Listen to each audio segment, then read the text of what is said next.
Bharti news. मैं आमंत्रित कर रहा हूं बहुत आदर के साथ प्रोफेसर शिवाजी सरकार, जो वेटरन जर्नलिस्ट हैं, आपके जर्नलिस्ट ऑर्गेनाइजेशंस के साथ जुड़े हैं, आईएमसी में प्रोफेसर रहे हैं, जिनकी एक समझ इस जो औद्योगिक जगत है उसके साथ भी जुड़ी हुई है और मीडिया शिक्षा के साथ जुड़ी हुई है। प्रोफेसर शिवाजी सरकार आएं और अपनी बात रखें। जी।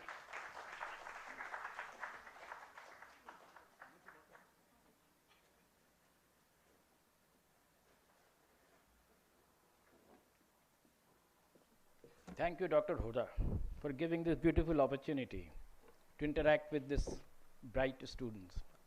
They are my teachers. I have learned a lot from them. And today also, I will try to learn.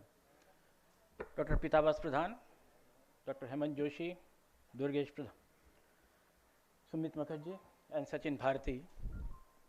And again, my inspiring students. मैं आपसे कुछ बातें करूंगा, बातें नहीं करूंगा, कुछ कहानियां सुनाऊंगा। मैंने कभी पढ़ाया नहीं है, कहानियां ही सुनाई हैं। क्योंकि अगर कहानी नहीं है तो राम मंदिर नहीं बनता, कहानी नहीं है तो मुल्क में सरकारें नहीं बनती, कहानी नहीं है तो सरकारें गिरती भी नहीं, उठती भी नहीं। तो कहानियां होती है और कहानी आपको सुनाऊंगा। आपको पता है आज का दिन बहुत खास है। एक बहुत बड़ी खबर जो है वो हमारे मुल्क की जो एक तस्वीर है वो बदल देती है। आज बदल दिया उसने। आज देखा है आपने वो खबर। उससे पहले मैं एक चीज़ पूछना चाहता हूं आपसे कि आप सवाल पूछते हैं? स्टूडेंट से मैं पूछ रहा हूं, आप सवाल पूछते हैं या नहीं पूछते हैं? पूछते हैं। Very good. फैकल्टी सवाल पूछती है। क्या आपने एनईपी पे कभी सवाल पूछा है? आपने एनईपी की बड़ी तारीफ की है, मैंने देखा है, इसमें बहुत अच्छी अच्छी बातें लिखी हैं। पर एनईपी क्या है मेरे ख्याल में आपने किसी ने समझा नहीं। आपने लिखा है NEP 2020 transforming education with holistic development.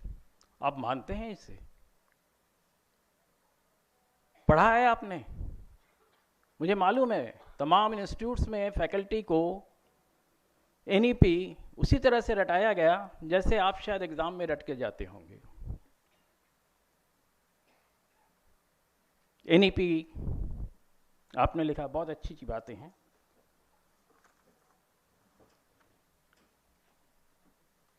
मैं पूछ रहा था आज कौन सी खबर है। खबर बहुत अहम है, खबर बहुत तात्कालिक है और खबर हिंदुस्तान को और विश्व को जोड़ता है। मैं बता ही देता हूँ।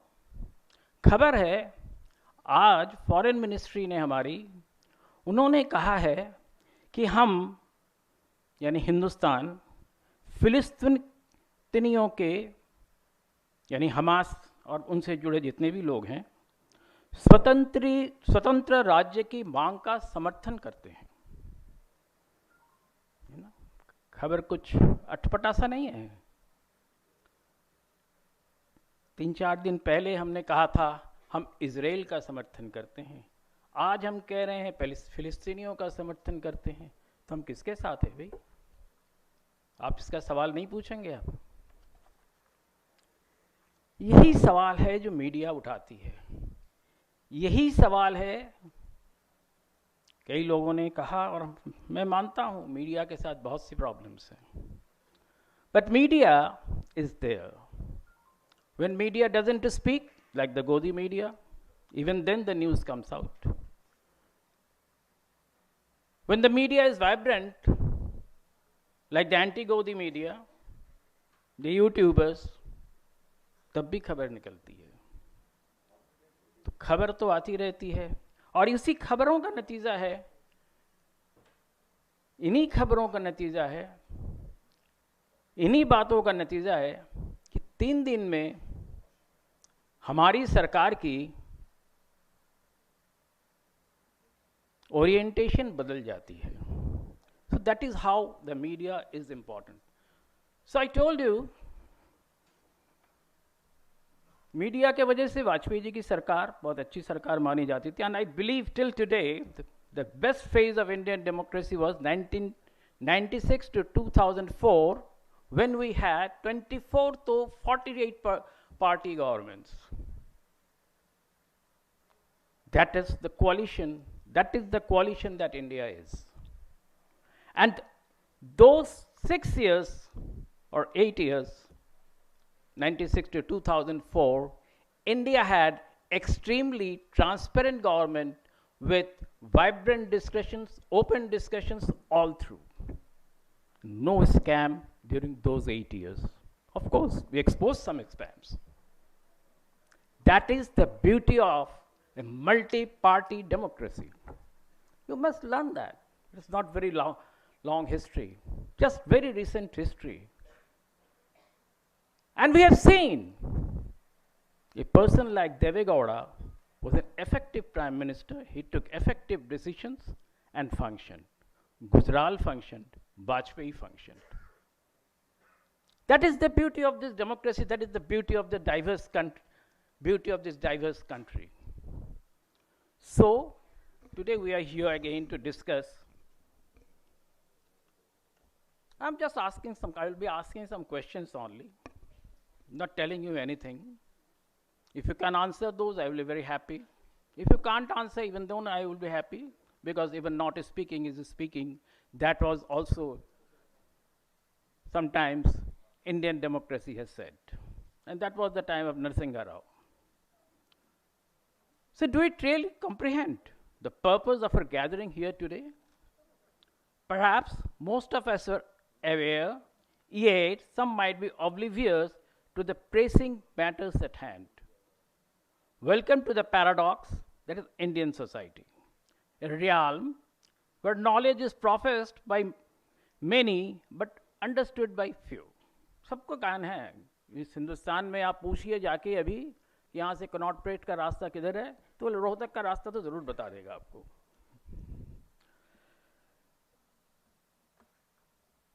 So in this situation, you must have heard the name of Wilbur Schramm, devised a propaganda system to counter another in Germany, which later evolved into what we know today as communication studies. It evolved as the propaganda system. For the next half century, campaigns, propaganda from the West, the repetition of lies until they become truth or look like truth, misinformation, disinformation from the Soviet system dominated the global stage. Has it evaporated? No. We have gone into post-truth. And I don't know exactly how there can be a post-truth. There can be a truth. No truth, I knew it. Some label this era as Godi media, while others argue it belongs to the anti-Godi media. Both sides are biased. One thing you must remember, if media is biased, if anyone is biased, his views has to be taken with a bit of salt.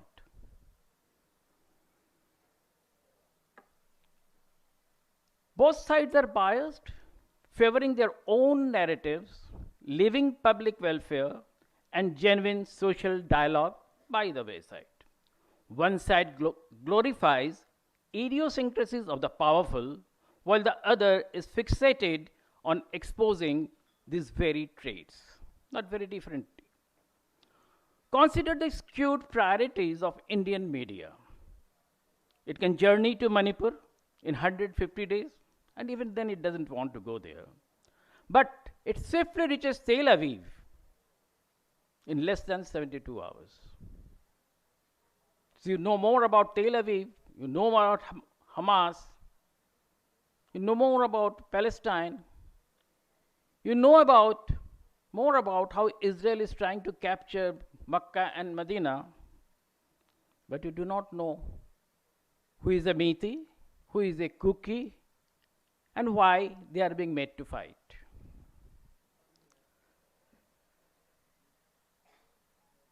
So the media labels Hamas as terrorist and paints Israel as a victim, all the while projecting a false image of reality.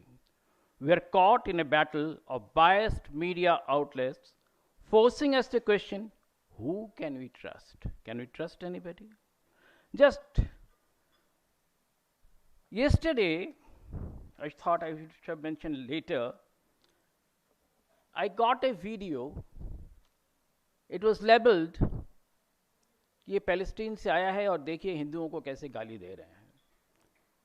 Language मुझे नहीं मालूम था, तो मैंने उस post पे जाके पूछा कि क्या ये सही है, इज इट द राइट, ये फेक है. तो उस पर जवाब आया कि ये एंटी नेशनल है, ये सवाल पूछता है, ये बालाकोट जैसे लोग हैं, इनको तो ख़त्म कर देना चाहिए. खैर कुछ अच्छे लोग भी थे, उन्होंने ढूंढ ढांड के शाम तक मुझे बताया कि दिस इज ये finally they admitted it was of 2022. और कैसा क्या था, शायद अरबी में रहा होगा. It was in reaction to Nipush Sharma's comment, and it is fabricated misinformation. So you have to be that careful while you are on social media or anything be dished out by anybody, because very senior journalists had vouched that it was a correct news. So have the Godi or anti-Godi YouTube media outlets delve into issues plaguing our farmers? The phenomenon of brand new 10-year-old cars being discarded for the profit of automakers. बहुतों के पास, आपके पास होगा, 10 साल की गाड़ी होने वाली है, कल आके पुलिस उठा ले जाएगी. कभी आपने सवाल पूछा इस बारे में कि पुलिस क्यों उठा के ले जाती है आपकी प्रॉपर्टी? कॉन्स्टिट्यूशनली पुलिस को कोई अधिकार नहीं है आपकी प्रॉपर्टी उठाने की. कॉन्स्टिट्यूशनली नेशनल ग्रीन ट्रिब्यूनल को इस तरह का आदेश देने का कोई अधिकार नहीं है. पर आपने कभी पूछा है? किसी ने पूछा है? बताइए. 10 साल की नई गाड़ी, 7 साल आपने ईएमआई दिया होगा, किसान भी उसकी ईएमआई देता है, उसकी ट्रैक्टर उठा के ले जा रहे हैं, और भारत की जनता इतनी अमीर हो गई, चुपचाप बैठी सुनती रहती है. कभी सवाल उठाया आपने? कभी उन ब्यूरोक्रेट से सवाल पूछा आपने? कभी उस मंत्री से सवाल पूछा आपने? क्यों नहीं पूछा? Because your EMIs are being paid by your parents.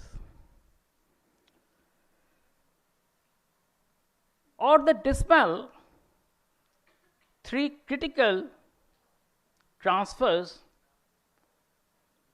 of CAG officials who audited vital infrastructure projects. उनमें से एक आपके दिल्ली से ताल्लुक रखता है, जिसमें यह कहा गया कि सैंक्शन था 18 करोड़ रुपए पर किलोमीटर की सड़क बनाने की, द्वारका एक्सप्रेसवे का,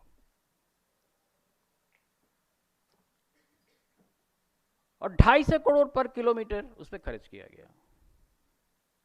आपने कभी सवाल पूछा?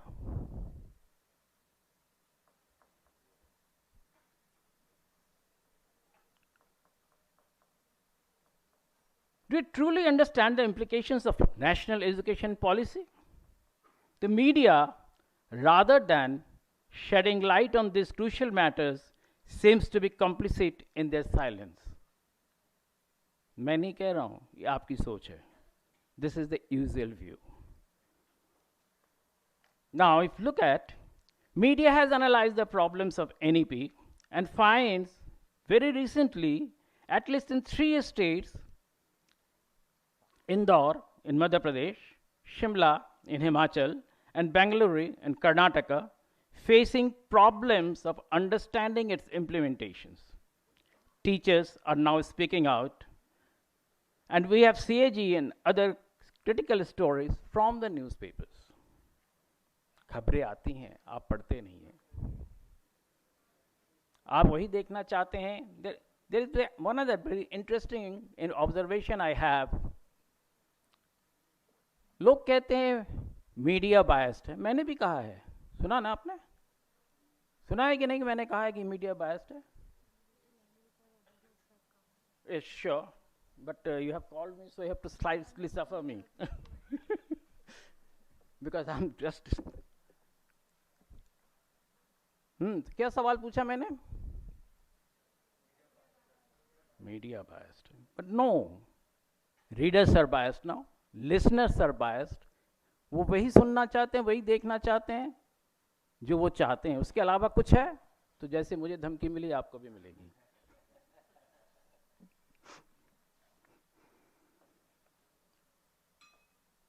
So media is not that perhaps, not that bad. बुरी तो है, कोई चीज़ अच्छी तो होती नहीं है.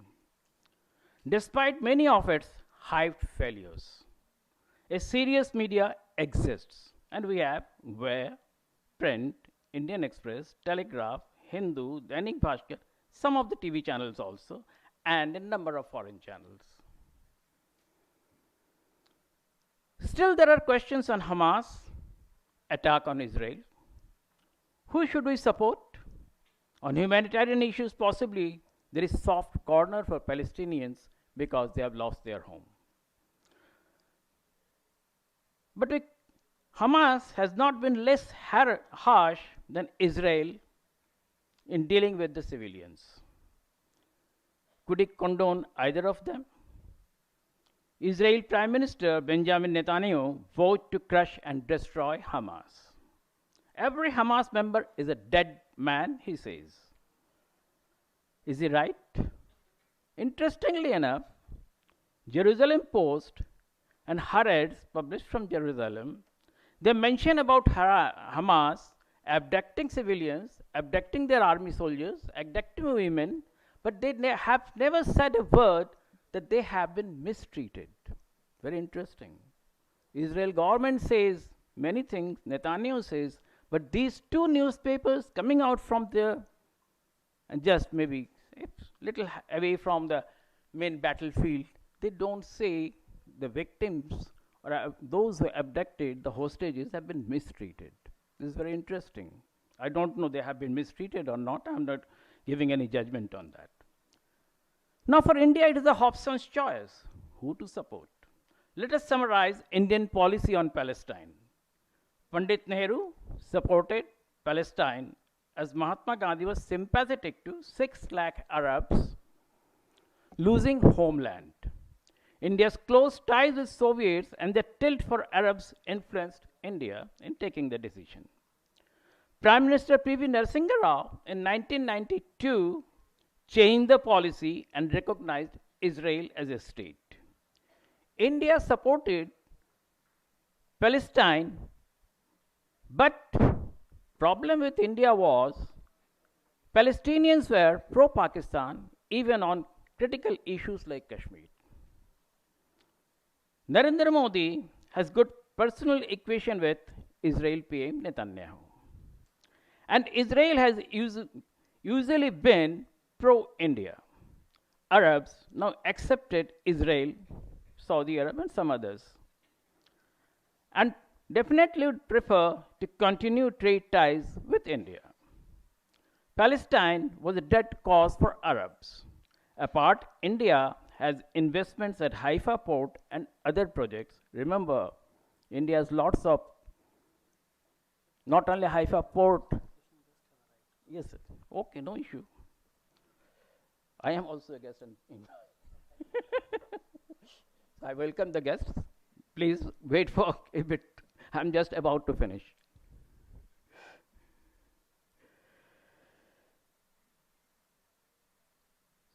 So Palestine was a dead cause for Arabs. Apart, India has investments at Haifa port, and we have also created another India, Middle East, Europe corridor passing through Haifa only.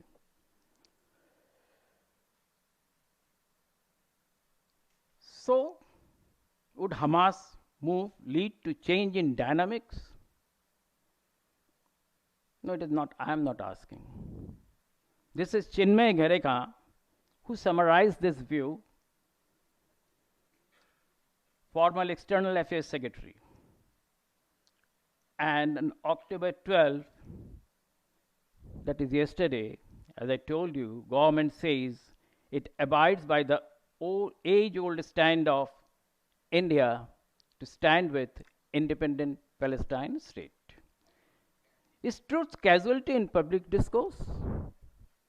Is it something new? No, media doesn't lie, but it is used to spread the lie. Politicians of all kinds, of all parties, are thriving on fake anywhere in the world, even in the US, Europe, and where not. Have you forgotten US President Donald Trump's post truth? Arab Spring, managed by the US, weapons of mass destruction, nuclear weapons, chemical weapons of the Iraqi hero Saddam Hussein. The US itself admitted these were never there. International Atomic Energy Agency did not find any. We were made to believe these were there. Saddam was brutally killed for committing no crime, and Libya's Gaddafi was brutally interred in a container in the open sun and left to die with his skins. We do not know about Syrian ISIS terror and subsequent refugee influx to Europe and more mayhem. That is partial truth or no truth, perhaps.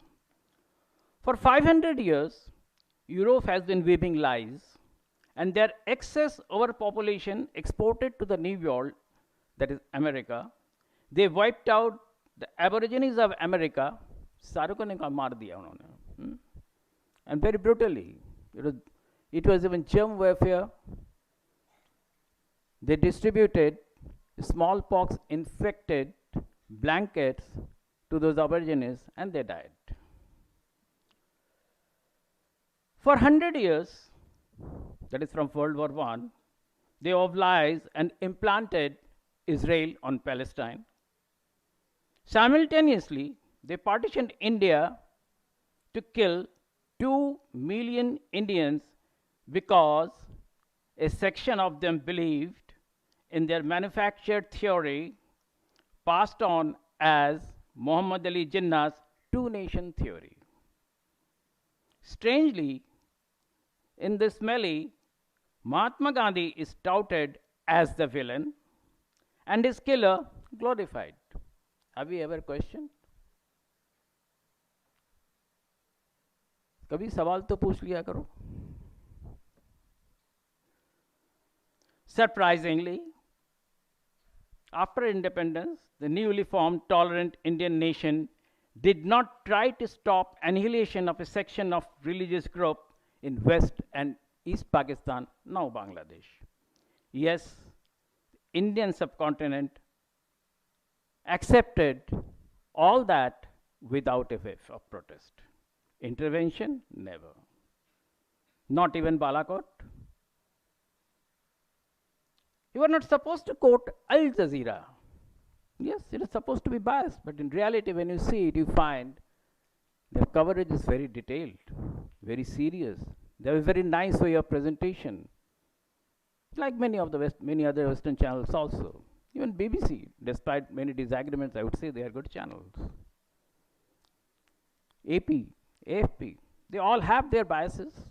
Tilt, I would say, not back bias, but they are all fact coverers. So why I am mentioning Al Jazeera? It has recently done a fact check with Elon Musk's Twitter or X. It says there are 50 million fake news identified by the Twitter, including on Palestinians and recent Hamas attacks. So you can think of who manufactures that. Can you trust BBC? In some cases we do, and we make it also a national cry. It repeatedly says Israelis are killed and Palestinians die. Beautiful cover-up of Anglo-US European machinations, or is it again a bias? Isn't the messenger silenced? With it or not the social dialogue. You see the basic function of the news system, newspaper, television or radio is not to give information. Yes, please. Is not to give information, but create a social dialogue. Everything should be there so that we can take an informed decision. So with it or not, the social dialogue and open discussions stifle to protect vested interest, This is not just a problem within our borders.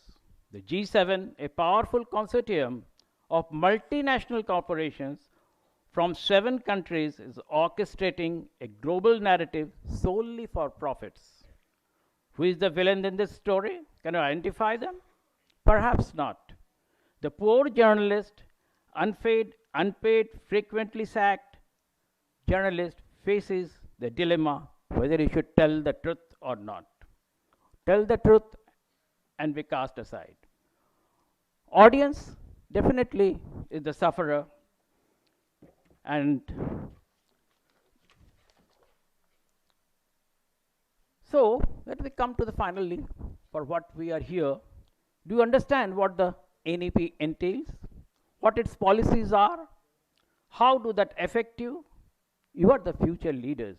Sadly, the truth is beneath, beyond layers of obfuscation. The NEP was thrust upon us during the height of the COVID-19 lockdown with no room for discussion or debate. Vice chancellors, faculty, and students, the various stakeholders in this policy, were denied a say in their own educational future. How can we accept a policy implemented without your consent? Why is nursery education now mandatory? Why it should be? Why he can't straightway go and join class 6? He can have his education anywhere, at his home also. Why are grants for university drastically reduced, leading to the forced privatization of education? Yes, I'm not against privatization if they can privatize institutions like this beautiful institutions. It's a very beautiful resource, but it is not happening, unfortunately. Why the rush to push everyone into a graduation program? These questions remain unanswered and ignored by those in power. Why? That is the question we have. Because this question was asked when we were students, and I was like you. Ram Manohar Lohia, Tarakeshwari Sinha, she was from the Congress, George Fernandez, Madhu Lime, and many other leaders. कि जबरदस्ती 10वीं 12वीं की जो नौकरी मिलती थी उसको ग्रेजुएशन पे क्यों करवा रहे हो? They criticized Indira Gandhi for that, and till today we have not found a solution to that. I'm sorry. So our current education system is akin to a cacophony of confusion, where policies are dictated without understanding the ground reality. The implementation of NEP demands reconsideration. Let us pause, halt its execution, and engage in detailed studies and discussions for the next 2 years. It is creating lots of problems. In Agra, there are 750, Agra University has private colleges, and none of them are even 1/10 of as good as this institute is. So let us pause, halt its execution, and engage in detailed studies and discussions for the next 2 years. Let us simplify it, shorten the education tenure to 12 years from 16 years. In fact, actually not. If you look at 5 plus 3 plus 3 plus 4, and then again 4, it comes to 19 years actually. We are being misled that it is 16 years. Why I want this period to be shortened? Because so that we can have the best demographic dividend that you have. You can join a work early, learn more, and contribute much better to the nation. Young minds should complete their post-graduation by the age of 18 and contribute meaningfully to the workforce. You should have vibrant students and faculty unions, which unfortunately most don't have, to achieve our national goals. And I can, as a partial information, I can tell you, 8 central university vice chancellors were sacked by the persons who employed them during the last few years. We must plead for an education system that is tailored to India's needs, not a borrowed, ill-fitting version from elsewhere, and that is what exactly we have done. We have just copied the US system without thinking anything about our even basic resources. Do you know, Kothari Commission in 1960 suggested that we should spend 6% of the GDP for education. In May 2004, the budget, we allocated 2.8% of the GDP. In February 2023, the budget allocated 2.9% of the GDP. So, let us challenge the status quo, demand transparency, and work towards the future where education serves the nation, not the vested interest. Let us stop and review the national education policy. Thank you so much.